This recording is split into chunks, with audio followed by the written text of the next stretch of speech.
In today's video, I'm going to be sharing with you 3 key learning points that I've taken from reading Stephen Covey's 7 Habits of Highly Effective People over the years. And so if you want to know what they are and if they might serve you well in your business, your job, your life, keep watching.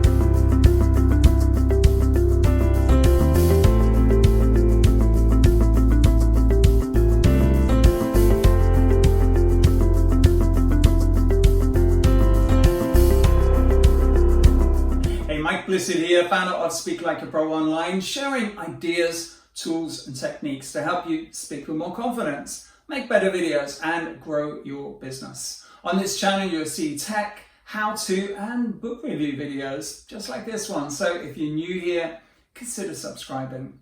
And in today's video I'm going to be sharing with you 3 ideas, 3 learnings that I've taken from reading Stephen Covey's 7 Habits of Highly Effective People several times over several years. Just to say, this book was originally published in 1989. I came across it in 2003 when I began training as a coach, and I've read it a couple of times since. And actually, just at the time of filming this video, I also just downloaded it onto my phone, so I've got the Audible version. And at the moment, it's actually my running buddy. So when I go running in the park or I'm going to town on the tube, it's the thing I listen to. So I'm working through it all over again and just noticing so many learning points that I've taken from this book over the years. But for this video, rather than just review the book, because there's a ton of review videos and blog posts been done of this book over the years. It's sold about 25 million copies, so a lot of people think it's pretty good. Instead of doing that review, I want to, as I say, share three learning points, 3 ideas that I've taken from this and that I use in my life, in my business, in my relationships, and that have served me well. So whether you're a coach, a trainer, a speaker, whether you're an entrepreneur, whether you're thinking of being an entrepreneur, whatever you do in your life, if you've come across this book and you're thinking, is it for you? Then hopefully my 3 key learnings are going to be useful for you. So let's jump in. Key learning point number 1 is to take action, or as Stephen Covey writes about it in the book, be proactive.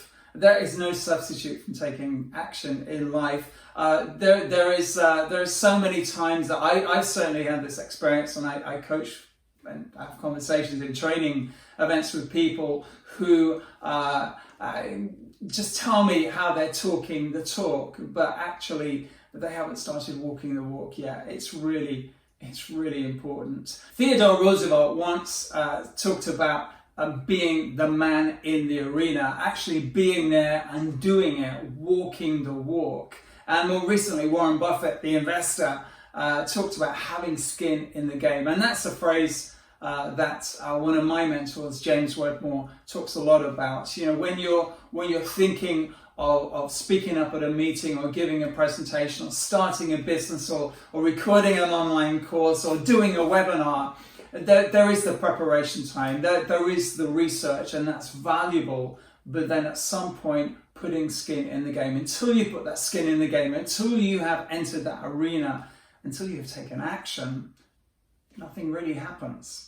Key learning point number 2 is to know where you are going. And as Stephen Covey writes in Habit 2, begin with the end in mind. What's the destination? Where do you want to arrive at? Whether that's in terms of your business, your job, your career, your relationships, your summer holiday, everything in life. What is this for? And it's not just thinking about business or career. It's not just in terms of financial gain or revenue, even though it's important to know what you want to achieve it with regards to that as well. But equally, what value do you want to provide to whoever is using your service, your product, whatever it is you deliver in your professional life? What's the value there? And again, the clearer you can become in the destination, it's really going to help you to know whether you are on course.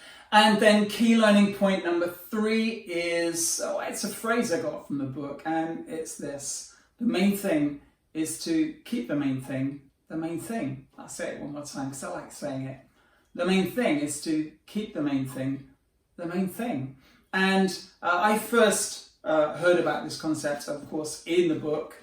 And it's sometimes ascribed back to Henry Ford 100 or so years ago. I don't know where the phrase originally came from, but I know it, for me, was a pivotal moment in the book. And you know, sometimes when you become aware of something or you're made aware of something, you start noticing it in more places. And people like Brendan Bouchard, who I've done some training with, and James Wedmore, my mentor, they mention this on a reasonably regular basis. And the reality is we live in a high-speed world. We're switched on, plugged in, and out there all the time with social media and the internet and all the rest of it. And with all that busyness, with all that noise, there's also a lot of temptation to get sidetracked, to see other opportunities, to go in different directions.